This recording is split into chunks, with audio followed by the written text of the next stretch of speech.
네, 진주 방화 살인 사건이 일어난 지 엿새째입니다.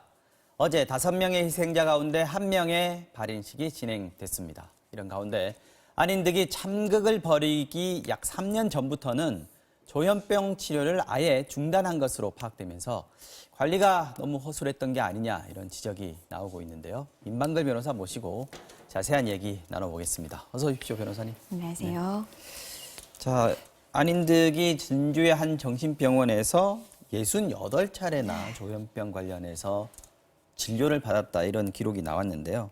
이 정도면 상당히 중증이었다 이렇게 봐야 되는 겁니까? 네. 언제부터 치료를 받게 되는 그렇게 건가요? 볼 수 있겠죠. 우선 안인득 씨는 2011년 1월부터 2016년 7월까지 2011년 1월이요. 네, 5년 동안 68차례 음. 병원에서 조현병으로 치료를 받았다고 합니다.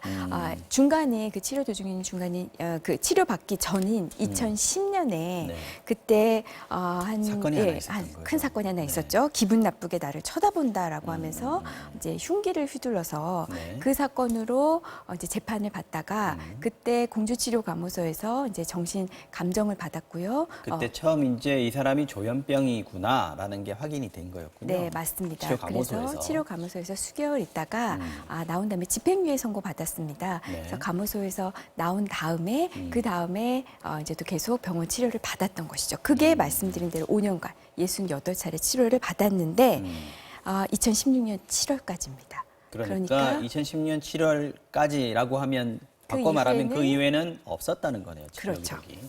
그러면 그 이때쯤에는 상태가 호전이 돼서 68차례 치료를 받았으니까 호전이 돼서 이제 치료를 그만해도 되겠다라고 해서 그만둔 건지 아니면은 다른 이유 때문인 건지 이건 아직 모르는 거죠. 좀 확인해 네, 봐야겠네요. 뭐 경찰이 이제 수사를 한다고는 하는데요.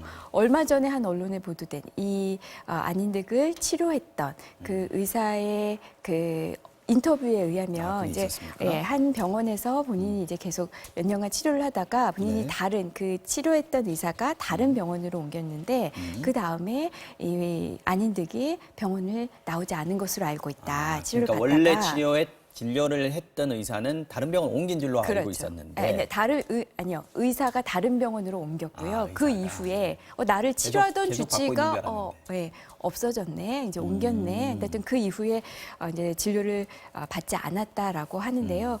이제 또 가족의 인터뷰를 또 보면 네. 이제 정신과 약을 먹었더니 내가 좀 멍하다 이러면서 스스로 약을 끊었다고 합니다. 그러니까 말씀하신 것처럼 정말 조현병이 많이 완치가 됐구나. 그러니까 이제 약을 드시지 않아도 됩니다라는 어떤 의료진의 진단에 따라서 치료가 멈춘 게 아니고요. 스스로 약을 먹지 않은 근데 이 것으로 안인득 보입니다. 씨 같은 경우에는 이제 처음에 치료를 받게 된 것도 범죄를 저질러서 이 사람이 조현병이 있다는 게 드러난 거였으면 그렇죠. 치료를 중단했을 경우에 이 조현병 증세가 좀 악화될 수 있다. 또 범죄를 저지를 위험이 있다. 이런 정도는 파악이 되는 거 아닌가요?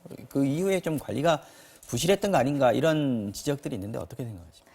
당연하죠. 이 조현병이라는 증세가 네. 이제 약을 잘 먹으면 아무 문제가 없는데 관리를 할 수 있는 거거든요. 그렇죠. 약을 먹지 않으면은 이제 망상, 환청 이런 증세가 있는 거고요. 또 지금 안인득 같은 경우에는 과거에 이미 이런 조현병으로 인해서 다른 사람들에게 흉기를 휘두른 그런 전력이 있잖아요. 그래서 이 치료를 끊는다, 약을 먹지 않는다라는 것은 굉장히 이 사람이 그러니까 완치가 돼서 끊는 게 아니라 스스로 약을 먹지 않는다고 한다면 또 다른 이런 범죄가 일어날 가능성은 굉장히 농후하다고 볼 수 있는데 그래서 이제 좀 이웃들과 많이 다툼도 있었고요. 그 네. 이후에 또 크고 작은 그런 폭력 사건들도 있었습니다. 그래서 안인득의 가족들이 분명히 동생이 위험하다, 내 아들이 위험하다 판단이 당연히 들 거 아니에요. 네. 그래서 어떻게든 조치를 취해 보려고 했는데 그게 다 가로막혔다는 거죠.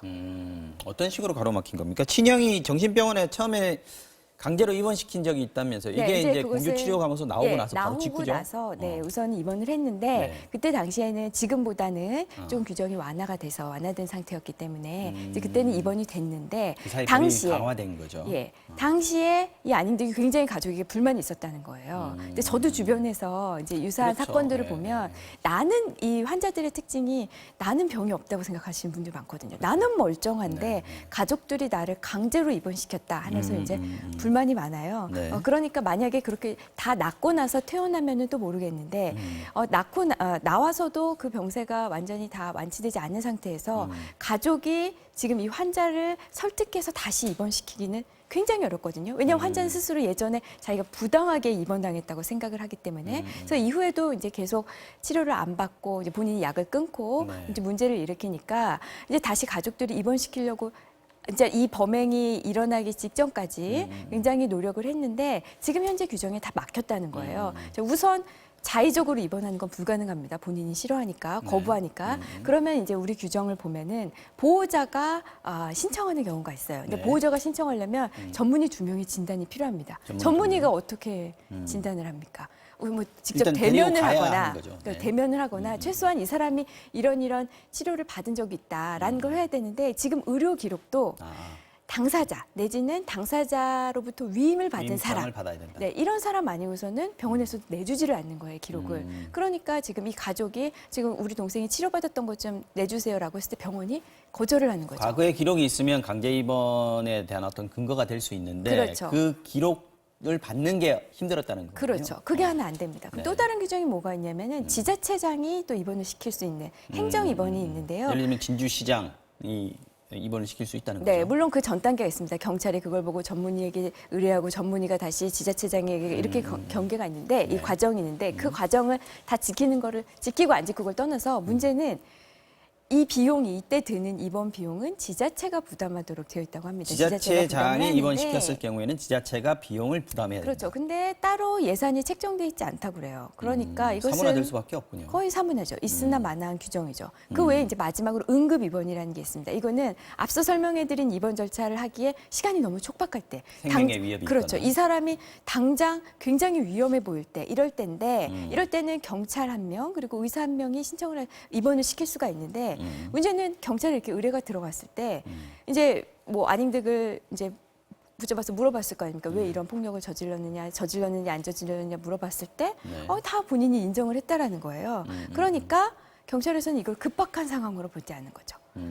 이 사람이 당장 범행을 진료를 계획을 할 만큼의 어떤 정신 상태도 있었던 거고요. 네, 그래서- 그렇다고 보면 예. 생명의 위협이 있는 상태는 아니었다. 본인은. 네, 그래서 경찰은 이거는 또 응급 입원을 할 단계가 아니다. 그런 필요성을 못 느꼈다라고 이야기도 하고 있고요. 네. 또 실제적으로 경찰에서 응급 입원을 시키는 그런 경우가 흔하지도 않고요. 그래서 결국에는 가족들은 이 위험성을 알고 백방 뛰어다녔지만 우리 제도가 사문화됐거나 아니면은 아예 그 제도가 실효성이 없거나 이래서 결국에는 이 좀 끔찍한 범죄를 막지 못하는 결과가 나왔습니다. 안타까운데 이게 사실 강제 입원, 정신병원에 강제 입원시키는 거 가족에 의한 거라고 해도 말이죠. 인권 침해 문제가 여러 번 제기가 되지 않았습니까? 그래서 아마 우리 법이 계속해서 이런 부분에서 그럼요. 강화가 돼 온 건데 그 어떤 뭐라 그럴까 빈틈이라고 그럴까요? 여기에서 이런 범죄가 발생하게 되는 그런 안타까운 상황입니다.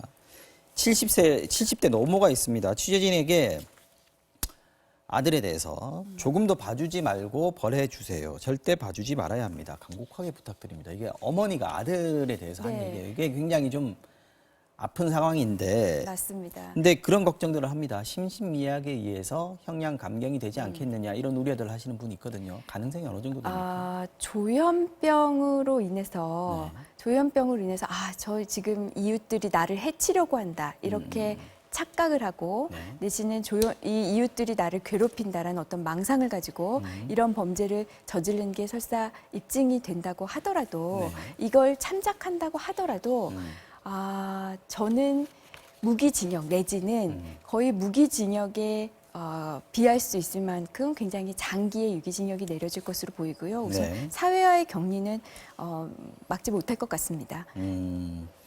자, 어제 5명의 희생자 중에서 한 분의 발인이 있었습니다. 네. 그게 이제 발인이 사실 장례식이 늦어지고 있는 거 아니겠습니까? 다른 피해자들도요. 그렇죠. 이게 다른 희생자 4명의 발인식이 아직까지 합의가 이루어지지 않아서 아직 언제 할지도 불투명하다고 하는데 지금 이제 앞으로 해결해야 될 문제들, 유족들이나 네. 부상자들의 치료비 문제 이런 것들도 좀 해결해야 될 문제예요. 굉장히 안타까운 부분입니다. 네. 진짜 이 피해자들은 정말 정말 이거는 예상하지도 못한 상상하지도 날벼락 못한 맞은 피해를 건데, 사실은요. 정말 그 네. 이른 새벽에 이렇게 당한 것인데요.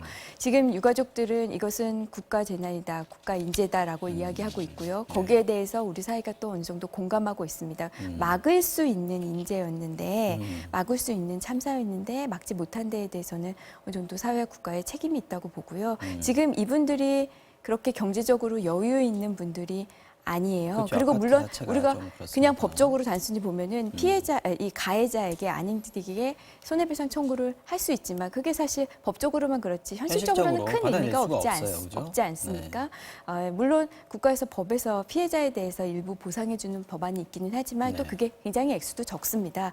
그래서 우선 이 부분에 대해서는 국가와 지자체가 좀 논의를 해서 최소한 우선적으로 어떤 일정 금액 보상비, 최소한 어떤 장례비라든지 내지는 치료비 이 정도는 우선 보상이 나와야 되지 않을까 싶고요. 그 유가족들이나 부상자들로서는 그 경찰의 책임, 그러니까 국가의 책임이 어느 정도 그렇죠. 있는지를 확인해야 되는 거 아니겠습니까? 그렇죠. 그러니까 그래서 경찰 그 확인을 책임을 받고 싶, 묻는데, 그렇죠. 그 확인을 아마 받고 싶어 할 겁니다. 근데 경찰에서도 지금 이제 우리도 할 말이 있다, 지금 이렇게 얘기를 하고 있는데, 그렇죠. 경찰은 어떻게 얘기하고 있어요? 경찰은 경찰대로 우리 지금 시스템상 우리가 그 사람을 안인득을 그 자리에서 그때 당시에 입원을 시킬 수도 아니면 구속할 수도 뭐 할 수도 없었다. 우리는 당시에 상황에 맞게 그 절차에 맞게 다 진행을 했다라는 것이에요. 어쨌든 경찰은 현행법을 따라 절차를 행해야 되는 거니까. 네, 물론 저는 경찰의 이야기에도 뭐 어느 정도 수긍이 갑니다. 뭐 경찰이 뭐 업무가 없는 것도 아니고요. 굉장히 과중한 업무에 앞서 있었던 뭐 신고 이런 것도 또